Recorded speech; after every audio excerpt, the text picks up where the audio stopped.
चुनाव आयोग ने स्पष्ट किया है कि मुनुगोडु उपचुनाव में प्रचार आज शाम 6 बजे तक चलेगा। तेलंगाना के मुख्य निर्वाचन अधिकारी विकास राज ने कहा है कि शाम 6 बजे के बाद कोई भी व्यक्ति निर्वाचन क्षेत्र में प्रचार नहीं करेंगे। 3 नवंबर को उपचुनाव मतदान के मद्देनजर सीईओ ने एक मीडिया कॉन्फ्रेंस की और चेतावनी दी है कि शाम 6 बजे के बाद कोई भी व्यक्ति चुनाव प्रचार नहीं करेंगे। उन्होंने याद दिलाया है कि पुलिस ने चुनाव मतदान के मद्देनजर पैनी नजर रखी है। सीईओ ने कहा है कि इस व्यवस्था को सुचारू रूप से पूरा करने हेतु पुलिस की विशेष टीमें तैनात की गई। कृषि मंत्री सिंगिरेड्डी निरंजन रेड्डी ने बेगमपेट टूरिज्म प्लाजा में सहकारिता विभाग आयुक्त वीर ब्रह्मैया के सेवानिवृत्ति कार्यक्रम में हिस्सा लिया। तेलंगाना सहकारी समितियां सफलतापूर्वक कार्य कर रही है। निरंजन रेड्डी ने कमिश्नर वीर ब्रह्मैया की सेवाओं की सराहना की। मंत्री निरंजन रेड्डी सार्वजनिक जीवन की उस भूमिका को निभाने के लिए तैयार रहना चाहते हैं जो अद्वितीय विशाल है। तेलंगाना में हजारों सहकारी समितियां सफलतापूर्वक काम कर रही है। उन्होंने कहा है कि यह शुरू की गई कम्युनिटीकरण और डिजिटलाइजेशन प्रणाली को प्रभावी ढंग से लागू किया जाएगा और कर्मचारियों की पदोन्नति एवं सहकारिता विभाग चुनाव कराने में अहम भूमिका निभाएंगे। एमएलसी एल रमना ने कहा है कि केंद्र हथकरघा कारीगरों के साथ बेहद क्रूर व्यवहार कर रहा है। उन्होंने हथकरघा पर केंद्र द्वारा लगाए गए 5% जीएसटी को रद्द करने की मांग की है। निजाम कॉलेज के मैदान में एबिट्स के जनरल पोस्ट ऑफिस तक राज्य भर के हथकरघा कारीगरों द्वारा लिखे गए लाखों पत्रों के साथ विशाल रैली आयोजित की गई। एल रमना ने मांग की है कि हथकरघा उत्पादों पर जीएसटी को समाप्त किया जाना चाहिए और जीवन बीमा सब्सिडी, हथकरघा और पावर लूम बोर्ड जैसे कल्याणकारी कार्यक्रमों को बहाल किया जाना चाहिए। पूर्व सांसद रापोलू आनंद भास्कर ने कहा है कि हथकरघा उत्पादों पर जीएसटी खत्म होने तक लड़ाई जारी रहेगी। मंत्री तलसानी श्रीनिवास यादव ने कहा है कि तेलंगाना के राज्य बनने के बाद सीएम केसीआर ने हथकरघा उद्योग को गौरव दिलाया जो संकट में था। उन्होंने हैदराबाद में उनसे मिले हथकरघा समुदाय के प्रतिनिधियों से चर्चा की। उन्होंने हथकरघा पर केंद्र द्वारा लगाए गए 5% जीएसटी को तत्काल वापस लेने की मांग करते हुए प्रधानमंत्री मोदी को पोस्ट कार्ड लिखा। टीपीसीसी प्रमुख रेवंत रेड्डी ने तेलंगाना के लोगों से भारत जोड़ो यात्रा के लिए कदम उठाने का आह्वान किया है। यह पद यात्रा कांग्रेस नेता राहुल गांधी द्वारा कल के भविष्य के लिए की जा रही है। राहुल गांधी की यात्रा आज जहां शहर के चारमीनार से शुरू होगी, वहीं पुलिस और कांग्रेस नेताओं ने तैयारी कर ली है। रेवंत रेड्डी ने शहर के ऐतिहासिक चारमीनार से नेकलेस रोड की पद यात्रा और शाम को वहां एक जनसभा में बड़ी संख्या में शामिल होने की अपील की है। देश की एकता हमारी प्राथमिकता है और देश के लिए दिन में हमें 1 घंटा समय बिताना है। स्वराज्य के उदय के बाद हैदराबाद हमारे अस्तित्व और वित्तीय स्थिरता का कारण रहा है। उन्होंने कहा है कि कांग्रेस ने हमें ऐसा हैदराबाद तोहफे में दिया है। रेवंत रेड्डी ने कहा है कि यह राज्य ही नहीं बल्कि कांग्रेस के पूर्व नेता राहुल गांधी, जिन्होंने हमें इतना आर्थिक विकास वाला शहर दिया है, हमारे सामने आ रहे हैं। कांग्रेस सांसद राहुल गांधी की भारत जोड़ो यात्रा मंगलवार को हैदराबाद में जारी रहेगी। राहुल की पैदल यात्रा हैदराबाद में 8 किलोमीटर होगी। ज्वाइंट ट्रैफिक सीपी रंगनाथ ने खुलासा किया है कि इस क्रम में कई जगहों पर ट्रैफिक डाइवर्ट और पाबंदियां लगेंगी। दोपहर 3 बजे से रात 8 बजे तक यातायात प्रतिबंध लागू रहेगा। राहुल की पद यात्रा पुराना पुल, मूसा बावली, लाड़ बाजार और चारमीनार होते हुए जारी रहेगी। इसके चलते साउथ जोन में दोपहर 3 बजे से शाम 6 बजे तक यातायात प्रतिबंध लागू रहेगा। चारमीनार से मार्च Afzalgunj, Moazzamjahi market, Gandhi Bhavan, police control room, Ravindra Bharathi, RBI, Telugu Talli flyover, NTR Marg और आईमैक्स होते हुए जारी रहेगा। राहुल गांधी रात 8:30 बजे इंदिरा गांधी की प्रतिमा के पास जनसभा में हिस्सा लेंगे। वाहन चालकों को पद यात्रा के 3 किलोमीटर के दायरे से दूर वैकल्पिक मार्ग लेने की सलाह दी गई है। आरटीसी बसों को भी डाइवर्ट किया जा रहा है और सार्वजनिक परिवहन का अधिक उपयोग करने की सलाह दी गई है। विधायक जग्गा रेड्डी ने कहा है कि संगारेड्डी में राहुल गांधी की पद यात्रा सफल रही। हर कोई मुश्किल रहने वाले व्यक्ति के साथ राहुल गांधी खड़े रहेंगे। उन्होंने प्रसन्नता व्यक्त की है कि मैं जो एक आम आदमी था, अब सभी के सहयोग से एक विधायक के रूप में 3 बार जीता। राहुल गांधी एक करिश्माई नेता है। जग्गा रेड्डी ने कहा है कि वह पार्टी में इसीलिए है क्योंकि कांग्रेस इतिहास वाली पार्टी है। मेरे पार्टी में शामिल होने का कारण यह था कि कांग्रेस एक इतिहास वाला परिवार है।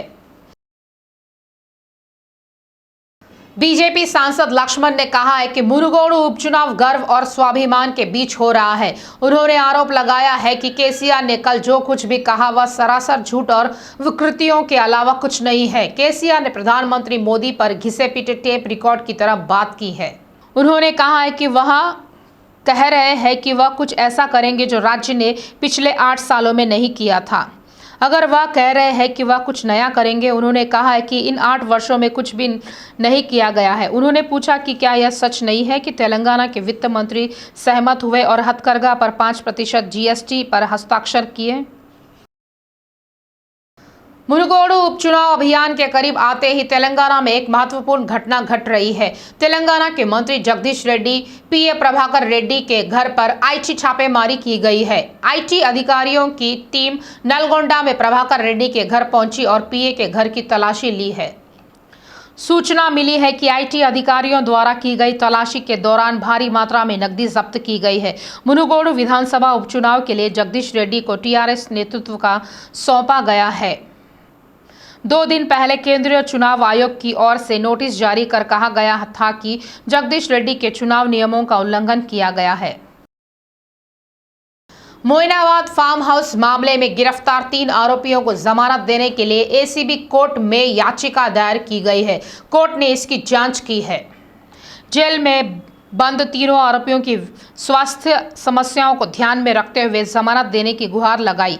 एसीबी कोर्ट ने जमानत याचिका पर सुनवाई 7 नवंबर तक के लिए स्थगित कर दी है। दूसरी ओर एसीबी कोर्ट ने आरोपी के स्वास्थ्य संबंधी मुद्दों पर दायर याचिका को बुधवार तक के लिए स्थगित कर दिया है। तेलंगाना हाईकोर्ट ने बीजेपी विधायक राजा सिंह की पीडी एक्ट याचिका पर सुनवाई आज तक के लिए टाल दी है। राज्य सरकार की काउंटर पिटीशन पर राजा सिंह के वकील रामचंद्रन ने एक बार फिर दलीलें सुनी।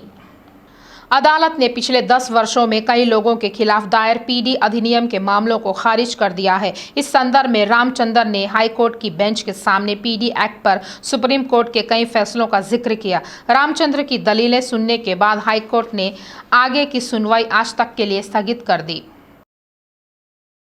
बीजेपी नेता, कवि और गायक दरवू एल्लन्ना ने सीएम केसीआर पर तेलंगाना के कवियों और कलाकारों का अपमान करने का आरोप लगाया है। जिन लोगों का मानना था कि सीएम के मन में पहले साहित्य के प्रति सम्मान था, लेकिन यह स्पष्ट है कि यह अब नहीं है और वे स्वार्थी हो गए हैं। उन्होंने कहा है कि एक कलाकार के तौर पर वह अतीत में अंदेश्री और कोडारी शीनू के साथ हुए अपमान की निंदा करते हैं। दरवू एल्लन्ना ने कहा है कि सीएम स्तर पर इस तरह का झूठ बोलना ठीक नहीं है। निजाम कॉलेज में पीजी छात्रों के लिए बनाए गए गर्ल्स हॉस्टल के आवंटन के विरोध में निजाम कॉलेज की छात्राओं ने धरना दिया। वे मांग कर रहे हैं कि स्नातक छात्रों को भी छात्रावास में आवास प्रदान किया जाए। वे कॉलेज प्राचार्य के खिलाफ नारेबाजी करते हुए सड़क पर बैठ गए।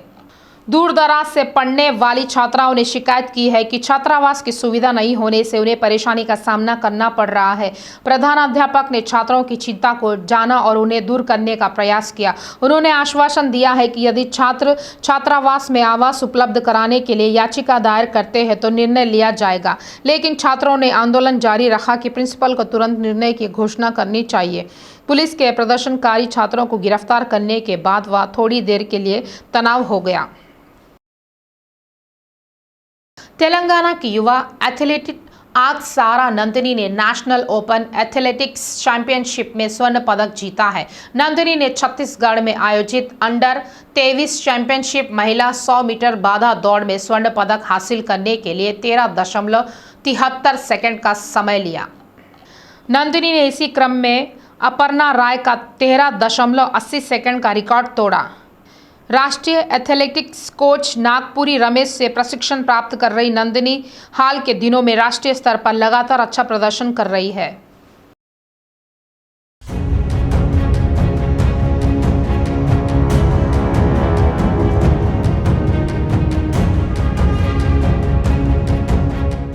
पेट्रोल डीजल की बढ़ती कीमतों और बढ़ते वायु प्रदूषण के कारण लोग इलेक्ट्रिक वाहनों की ओर रुख कर रहे हैं। सरकारें भी इलेक्ट्रिक वाहनों के इस्तेमाल को बढ़ावा दे रही है।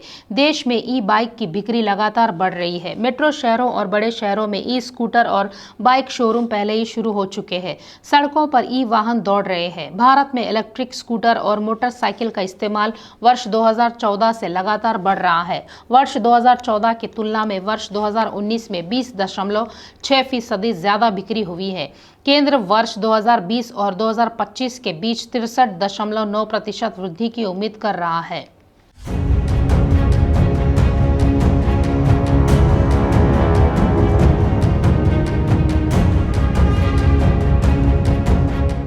वर्तमान में बाजार में उनमें से ज़्यादातर एक बार चार्ज करने पर केवल 50 से 100 किलोमीटर की दूरी तय करते हैं।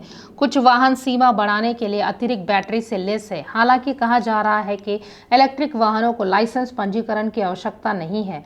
सड़क परिवहन अधिकारियों का कहना है कि यह सही नहीं है। जैसे जैसे ई बाइक का उपयोग दिन ब दिन बढ़ता जा रहा है, सरकार ने मोटर वाहन नियमों के उल्लंघन पर भी ध्यान केंद्रित किया है। यह प्रावधान किया गया है कि 25 किलोमीटर प्रति घंटे से अधिक की गति से यात्रा करने वाले वाहनों को डीलरों के पास पंजीकृत कराना होगा। इसके अलावा आरडीए के अधिकारियों का सुझाव है कि सभी मोटर वाहनों नियमों का पालन किया जाना चाहिए।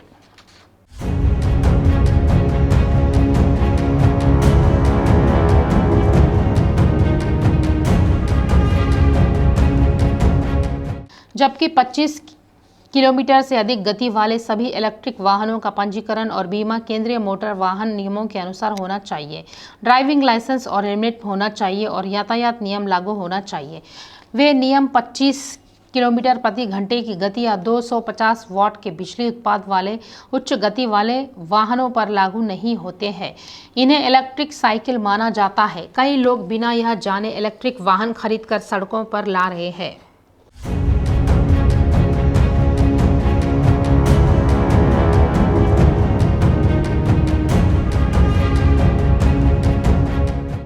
ट्रांसपोर्ट विभाग के अधिकारियों का कहना है कि 25 किलोमीटर प्रति घंटे से अधिक की गति वाली इलेक्ट्रिक बाइक और स्कूटर के लिए पंजीकरण अनिवार्य है। यह सुझाव दिया जाता है कि चालक के पास ड्राइविंग लाइसेंस होना चाहिए और हेलमेट पहनना चाहिए।